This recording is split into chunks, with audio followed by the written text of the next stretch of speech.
It's been 20 days, almost 3 weeks, that this S'mores Mead has been in primary, and I have an issue. I don't know if it is, but I pray to God it's not. It looks like there's a pellicle forming.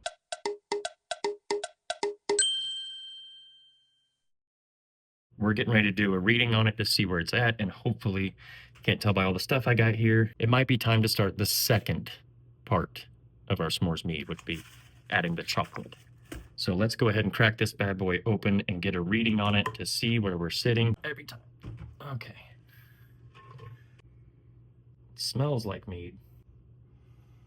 She's gassy. That's what she said. That is for damn sure. It is very gassy. Like, what the hell? To get an accurate reading, I have to be able to read these numbers right here. Well, you can see that I have a big block of foam blocking, seeing where the fluid is coming into contact with my hydrometer. So I'm at a crossroads here. Do I sit and wait for the foam to dissipate? That is definitely not going to be an accurate reading because there's so much foam. I mean, look at that foam. That is a massive amount of foam. We're just going to kind of give a guesstimate here. I'm thinking this is sitting somewhere around 1.024. My problem is it's not done. And I like full transparency on my page. I don't like to sugarcoat or pretty it up and not show you if I have an issue.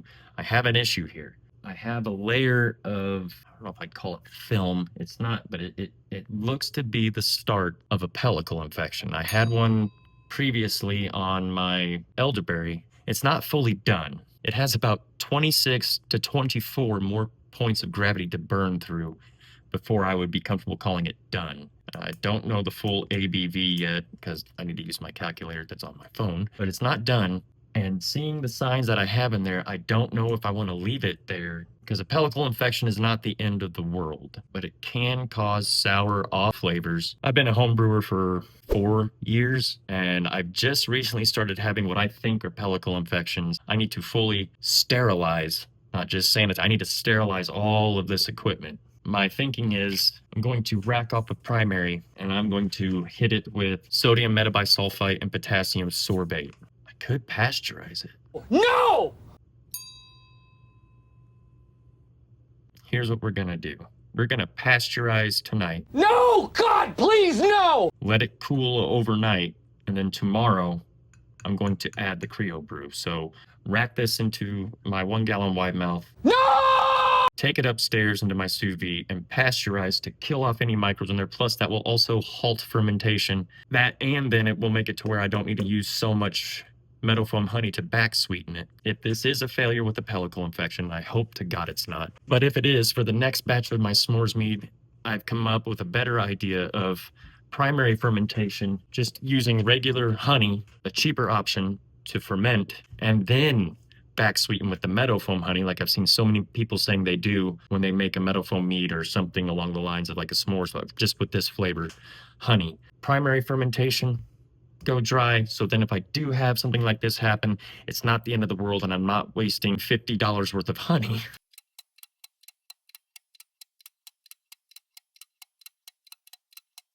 Okay, so we racked it. It is clearly not done fermenting. Like, seriously, it's definitely gassy. Does make me kind of worried about pasteurizing, just simply because when you pasteurize it will release all that CO2 and it'll bubble, it'll go crazy. So we're going to break our own rules here and take you out of the basement, and we're going to be, I guess it still would be brewing in the basement because what I'm doing upstairs isn't technically brewing. It's actually the opposite of brewing, stopping the brew. Well, I'll see you up there. So my pasteurization method is this. It's a pot, a sous vide, the mead. You will put your fermenter in first. Make sure your fermenter is not touching the sides of the pot or the sides of the sous vide, which this one is not. The temperature in there is 113. We're going to bring that up to about 149, 150, which to bring the internal temperature of this up to 140, and we're going to hold it there for about 22 minutes. So this will take about an hour. Pull it out, let it cool, take it back downstairs, and then we'll hit it with the Creo brew tomorrow. So I'll see you in the morning. So I am interrupting this video. This is the next day. up. That wasn't a pellicle infection. I don't believe it was an infection. It was a regular fermentation, and I jumped to conclusions, and then not only did I stabilize, but I stabilized in the wrong way, because now I'm risk totally ruining that batch by stressing the yeast, causing off flavors. So learn from my mistakes. I did just want to put this little snippet in the middle, PSA for you guys to don't do what I just did. If you think you have a pellicle infection, don't do what I just did. Just let it ride out. Just let the fermentation continue and let it finish and then see what's going on with it. But like I said, I like to keep full transparency in my page. So I had to address the issue and tell everybody maybe it didn't cause anything. Maybe the pasteurizing didn't cause any off flavors, didn't stress the yeast, hasn't ruined it. So, but let's get back to the video. I thought it'd be a great idea to pasteurize.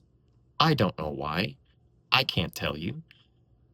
So as I am pasteurizing this, I get the idea, oh, maybe I should look into this. This ain't gonna hurt anything. Oh, I'll put a little thing up here explaining to me all the bad things that can happen when you pasteurize too soon. Was this fully done? No. I had about 24 to 26 points of gravity left before it would go dry. I used an 18% yeast. I'm almost certain that I stressed the yeast colony. It also can impart like a permanent yeasty flavor. The only thing I have going for me for that is maybe I can mask that with the graham cracker to add to that tasting note. So as of right now, this could be a complete failure, but now I have to follow through to the end. Moving forward, I talked about wanting to have transparency on my channel. This is it. I could have edited this out, never let you know that I thought I had an infection, never told you that I made a terrible decision by pasteurizing. It is what it is. And if I've already possibly wasted $40 worth of honey in that batch right there, I'm going to follow through and just hope that it's salvageable and that I didn't do more harm than good. With all of that being said, to wrap up this episode number 2 of our S'mores Mead, we need some chocolate. So today we have our rumple jar. It is sanitized. You can still see sanitizing fluid coming off of it. But this time, instead of using 1/3 of a cup, I think I'm going to use the lighter end of 1/2 a cup because I couldn't add the chocolate last night because after pasteurizing, the must is about 140 degrees. With that being that much warmer, it would extract the chocolate that much faster. So I didn't want to risk that. So I didn't add the chocolate last night. So we're going to add the chocolate tonight. We're going to add 1/2 a cup of our Homebrew double chocolate. We'll just go easy peasy. This is a game changer when wanting to infuse something solid into your batch. And I don't think I'll ever go any other way. Brew bags, I don't like brew bags. They can cause clogging in your airlock. It could push up. That's if it's in primary. This, I literally drop it in, it floats. And when it's time to pull it out, I pull it out and discard it. So simple. And it really limits any sediment coming from the Creo brew into the batch. You want to see how easy it is? I'll show you. Oh, we're going to drop our Creo brew.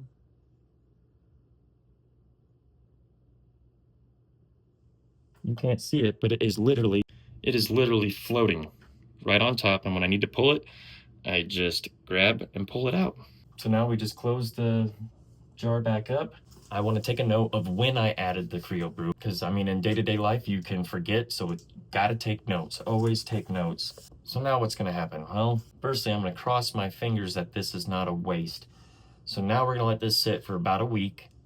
I'm going to pull a sample in a week, taste it, see if the chocolate flavor is where I want it to be. I want a good, strong chocolate flavor. This is a S'mores Mead. I only have 3 tasting notes I'm working with: marshmallow, chocolate, graham cracker. And when I do that, I'm only going to taste the chocolate and the mead. So you really got to have an open mind and know where it's going to be at the end than what you're tasting at the moment. So whenever I do the tasting in the next video or the final video, which is part 3, which will be coming out in probably a couple weeks, I'm going to be tasting the chocolate. Hopefully it's not sour. Hopefully it's got a good base, good bones to it. Then we'll rack off, add to our pitcher. I will back sweeten with meadow foam honey to bring back the marshmallow flavor. And I'll add our graham cracker extract, which I actually think I'm probably going to use a different brand. Everyone I've been talking to says to use the Torani, not the Brewer's Best. It's all working on the fly, so you make changes as you need it. So the very beginning of episode 3 is when you're gonna know if I completely f***ed this batch up. It's kind of embarrassing posting this episode, but gotta be real with you. This is what happened. This is what it is. And if I have a failure, I'm gonna film it. I'm gonna show you. I'm not gonna pretty it up. Hopefully this isn't a failure. And even if it is, I have a backup plan to make another batch. Thank you again for watching. Be sure to like, subscribe to the channel. Tell me in the comment section if there's something you would like to see me try to brew. My comment sections generally are pretty dead. I don't have a large amount of subscribers. I'm just now, as of filming this, inching towards 300, which I never thought I would get to 300 subscribers, but here we are. I'm really hoping by the end of the year I can get to 1,000. That would be awesome. And if I do gather a following, I want to be real with you guys and show you when I mess up and show you what I did to correct it, because that's the love of this hobby. Catch you at the final episode. See what happens with the S'mores Mead. I'll see you then.